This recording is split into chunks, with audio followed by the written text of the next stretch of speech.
Baik, Assalamualaikum warahmatullahi wabarakatuh. Pertemuan hari ini kita akan masuk ke memposting dari jurnal umum ke buku besar. Sebelumnya sudah kita bahas ya tentang jurnal umum, kemudian sudah kita bahas juga buku besar sedikit ya. Kemarin sudah Ibu singgung bahwa buku besar itu ada tiga bentuk, ada bentuk dua kolom, ada bentuk tiga kolom, dan ada bentuk empat kolom. Tapi yang sudah Ibu berikan gambarannya bahwa buku besar yang akan kita gunakan adalah buku besar bentuk empat kolom. Nah, jadi di sini sudah Ibu siapkan jurnal umumnya dari PT Maju Bersama, periodenya adalah Juli 2020. Ya, ini jurnal umumnya yang akan kita posting atau kita pindahkan ke buku besar ini ya. Kemudian buku besar judulnya masih sama, buku besar PT Maju Bersama, periodenya adalah 30 Juli 2020. Jadi diingat bahwa buku besar itu dibuat pada akhir periode. Jadi bisa akhir bulan, bisa akhir tahun. Nah, sebelum kalian membentuk atau mengisi buku besar seperti ini, kalian lihat dulu jurnal umumnya, akun-akun apa saja yang muncul di dalam jurnal umum. Ini yang akan kalian posting atau yang akan kalian pindahkan ke dalam buku besar. Jadi, di dalam jurnal umum yang muncul adalah akun kas, kemudian ada akun perlengkapan, ada akun modal, kemudian ada akun pendapatan jasa.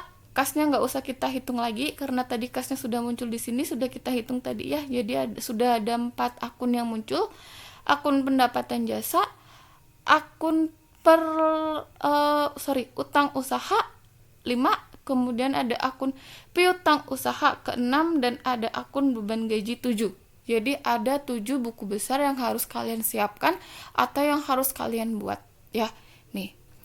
Ya, sebelumnya kalian harus tahu urutannya dulu. Jadi buat buku besar juga tidak boleh asal-asalan karena buku besar juga harus berurutan berdasarkan urutan akun yang ada di perusahaan jasa, yaitu dimulai dari harta, kemudian hutang, kemudian modal, kemudian pendapatan, dan yang terakhir adalah beban.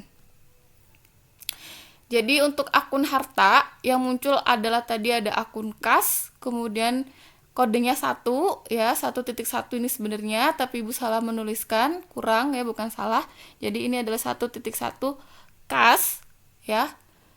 Itu menunjukkan adalah harta, yaitu harta lancar kas, kemudian 1.2 harta lancar piutang usaha, dan yang ketiga 1.3 adalah harta lancar yaitu perlengkapan. Kemudian yang kedua, setelah harta itu ada akun hutang usaha, dan yang ketiga setelah akun hutang usaha itu ada akun modal. Kemudian yang keempat ada akun pendapatan jasa, dan yang terakhir ada akun beban gaji.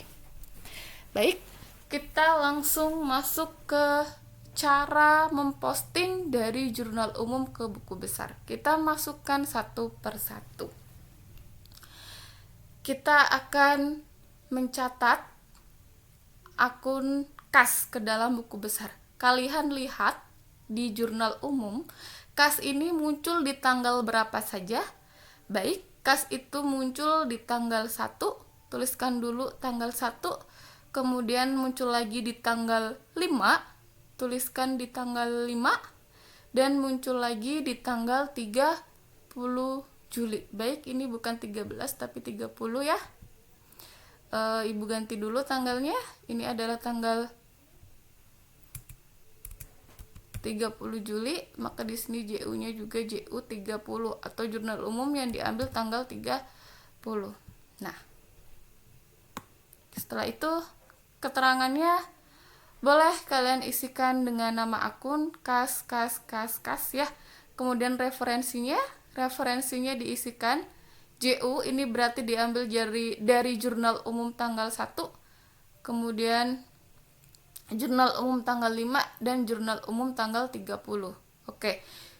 Kas untuk tanggal 1 kalian lihat di sini ada di sisi debit atau di sisi kredit. Baik. Kas untuk tanggal 1 ada di sisi debit sebesar 10 juta. Maka posting ke buku besar nilainya juga 10 juta. Kreditnya dikosongkan saja karena memang tidak berpengaruh. Kemudian saldonya adalah di debit sebesar 10 juta rupiah. Kemudian tanggal 5, dilihat tanggal 5 di sini akun kas, tulis lagi kas, kemudian referensinya bisa kalian isikan dengan JU5.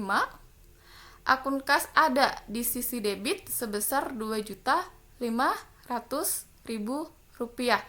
Baik, sampai di sini coba dipahami baik-baik bahwa sebelumnya ada saldo kas di debit sebesar 10 juta rupiah. Kemudian muncul lagi saldo kas di debit sebesar 2.500.000 rupiah. Maka ketika sama debit dengan debit, maka dia akan ditambah ya. Maka saldonya adalah 12.500.000 rupiah. 10 juta rupiah ditambah dengan 2.500.000, maka saldonya adalah 12.500.000 rupiah. Jadi kalau sama ditambah, kalau beda dikurang. Jadi nanti kalau kredit dengan kredit berarti ditambah, kalau debit dengan kredit berarti dikurang.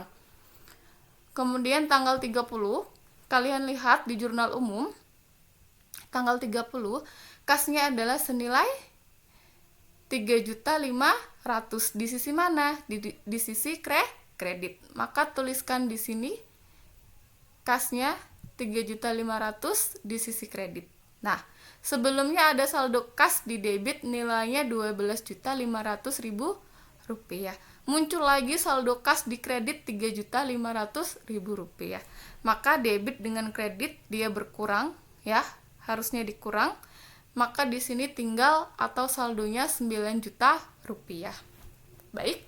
Untuk buku besar 4 kolom, kalian enggak usah menjumlahkan lagi dari atas ke sini ke bawah, jangan, karena hasilnya saldonya sudah langsung ketahuan, jadi langsung dilihat saja di baris paling terakhir ya, atau di kolom paling terakhir itu adalah saldonya. Kemudian ibu lanjutkan ke akun piutang usaha ya. Dilihat piutang muncul di tanggal berapa? Piutang muncul di tanggal 3. Piutang muncul di tanggal bukan di tanggal 3 tapi di tanggal 20. Piutang muncul di tanggal 20, maka isikan di sini tanggal 20 Juli, keterangannya piutang, referensinya isikan dengan JU20. Kemudian lihat piutang ada di sisi debit atau di sisi kredit. Maka piutang di sini muncul di sisi debit, jadi kalian posting ke debit senilai 2 juta rupiah, kreditnya kosongkan di sini pula di debit senilai 2 juta rupiah. Ada lagi tidak piutang di transaksi tanggal-tanggal yang lainnya? Tidak ada. Piutang cuma muncul satu kali, jadi cukup satu kali saja postingnya di tanggal 20. Kemudian kita lihat di di akun perlengkapan. Akun perlengkapan muncul di tanggal 1, perlengkapan di debit senilai 20 juta, maka di sini tanggalnya isikan 1, keterangannya isikan perlengkapan, JU-nya isikan JU13 karena diambil dari jurnal umum tanggal 13. JU1 maksudnya. Kita isikan 1 karena diambil dari jurnal umum tanggal 1. Nilainya adalah di debit sebesar 20 juta rupiah, kreditnya kosong, kemudian saldonya ada di debit senilai 20 juta rupiah. Kemudian muncul lagi perlengkapan di tanggal 13. Ini ya, di tanggal 13, isikan tanggalnya 13 Juli, keterangannya perlengkapan, referensinya isikan JU13, kemudian isikan nilainya sebesar berapa, nominalnya di debit sebesar 500.000 rupiah. Masih debit dengan debit, maka hasilnya saldonya di sini adalah 20.500.000 gitu ya.